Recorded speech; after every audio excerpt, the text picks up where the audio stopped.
At 7:43 on the morning of April 10, 2019, Phil Verster stood on the corner of Queen Street East and Pape Avenue in Toronto, holding a rolled set of transit maps against his chest. 52 years old, 28 years in transit systems across 3 continents. He had rebuilt rail networks in South Africa, restructured commuter lines in the United Kingdom, and now he was watching a woman in a yellow parka miss her 3rd consecutive streetcar, each one too packed to board. He had seen this before, not here, everywhere. The president and CEO of Metrolinx had arrived at this intersection at 7:43 because a transit modeler named Sarah Kwan had sent him a single-line email the night before. "Come see what I see every morning." He came.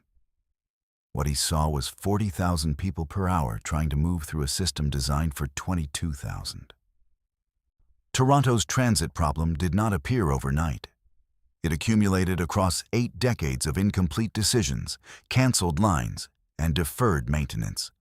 By 2019, the city operated 82 kilometers of subway track, serving a population of 2.9 million, a ratio that ranked it among the most underfunded transit corridors of any major North American city. The Bloor-Danforth line, opened in 1966, carried daily loads its engineers had never anticipated. The Yonge Corridor, the oldest subway in Canada, ran trains at headways of 90 seconds during rush hour, the mechanical minimum before safety systems would force an automatic shutdown. There was no margin left. The Don Valley, Thorncliffe Park, Flemingdon Park. These were communities of 55,000 people sitting 4 kilometers from the nearest subway station, accessible only by surface routes that traveled at an average of 11 kilometers per hour through downtown congestion. A resident of Thorncliffe Park traveling to Union Station during morning rush hour could expect a 67-minute journey. The same trip by car, 14 minutes. That asymmetry had existed for 50 years. It had been studied, mapped, modeled, and filed 17 times since 1985. It had never been built. The plan that Verster carried that April morning was not a new idea. Transit planners at Metrolinx had been developing relief corridor proposals since 2012 under names that changed with each successive government. The Downtown Relief Line, the Relief Line South, the Ontario Line. The name changed. The problem did not. What made 2019 different was a combination of factors that transit planners rarely see converge. Political will in federal infrastructure funding windows and a ridership crisis acute enough that delay was no longer defensible.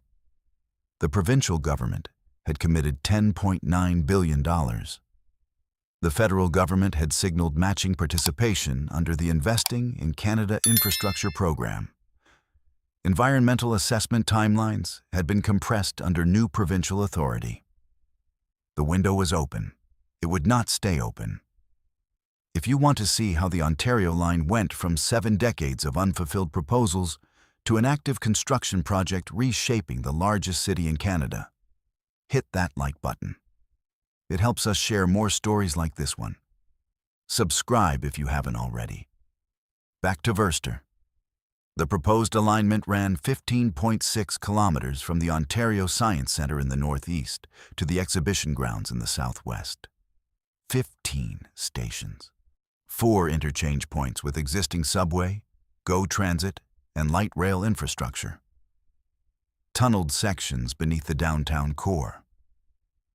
An elevated viaduct structure across the Don River Valley, engineered to carry 30-meter light metro trains at speeds up to 110 kilometers per hour. It was not a streetcar improvement. It was not a surface BRT corridor with a new name. It was a full rapid transit line, built to European metro specifications, designed to carry 54,000 passengers per hour in peak direction.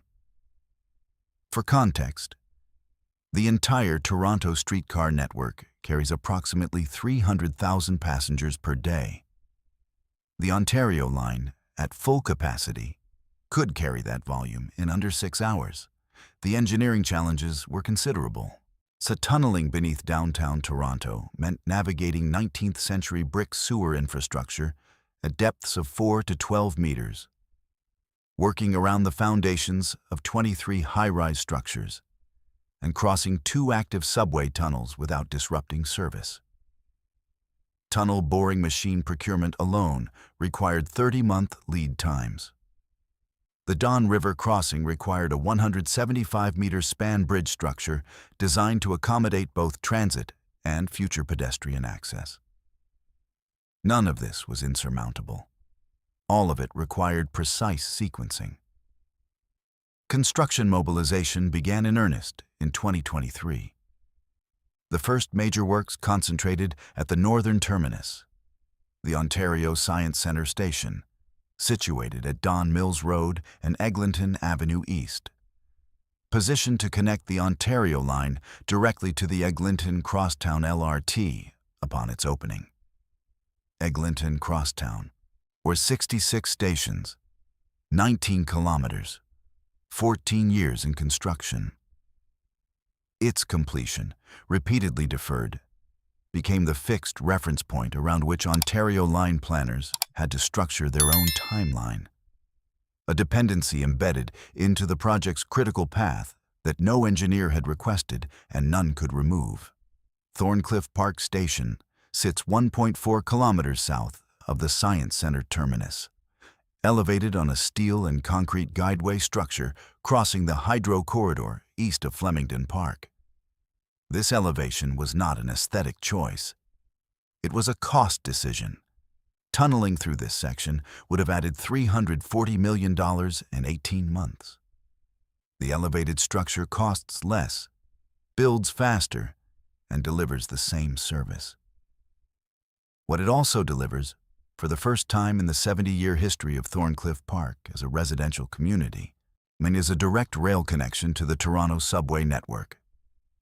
Thorncliffe Park is home to 26,000 residents. Median household income, $42,000. Transit dependency, 71% of households. Average daily commute to downtown employment, 94 minutes. When the Ontario line opens, that number drops to 32 minutes. Pape Station represents the structural center of the Ontario line's downtown integration. Located at Danforth Avenue and Pape, it creates an interchange with the existing Bloor-Danforth subway, Line 2, at a point where Line 2 currently operates at 94% of its designed capacity during morning rush hours.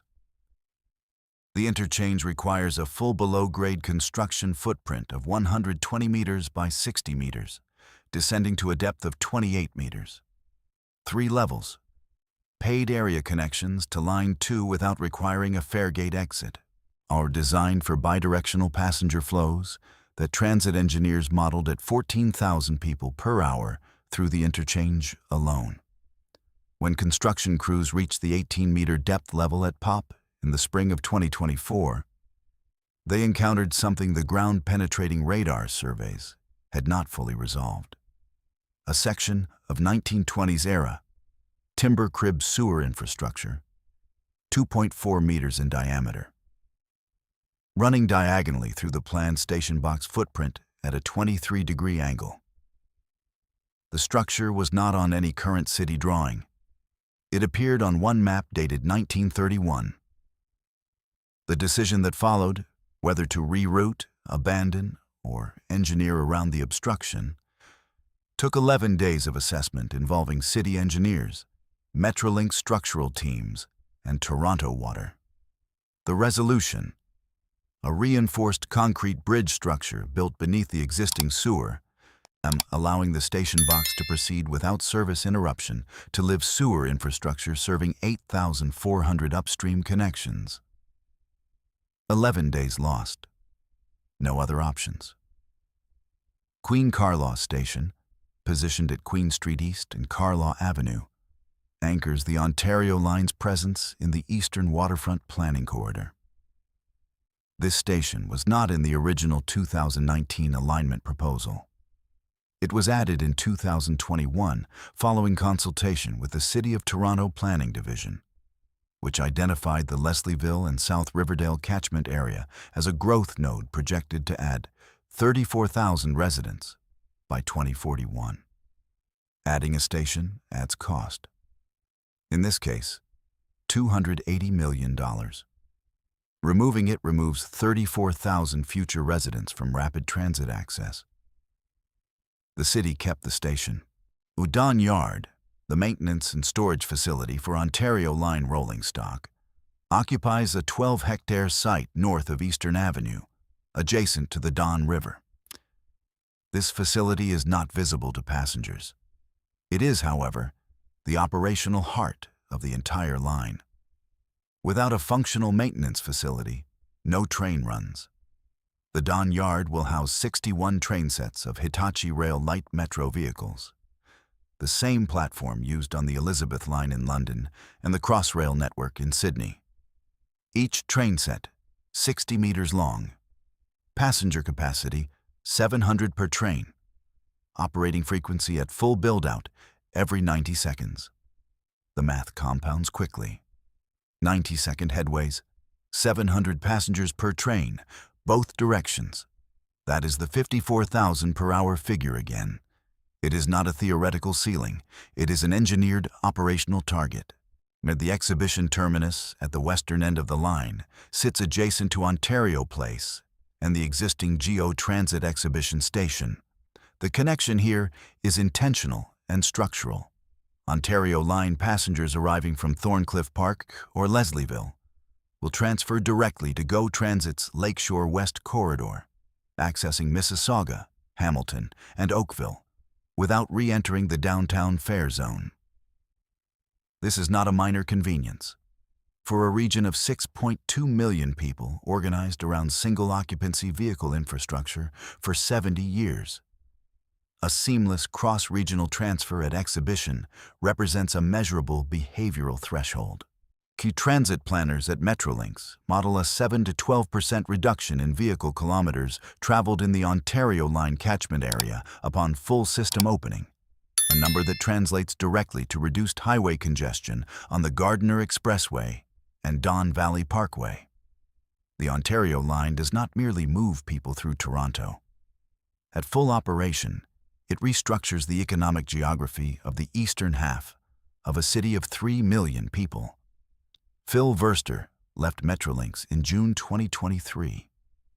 His tenure had covered the full political and engineering arc of Ontario Line approvals. From the chaos of competing municipal and provincial transit visions to a construction program with defined contracts, tunneling schedules, and opening targets, he did not stay to see it open.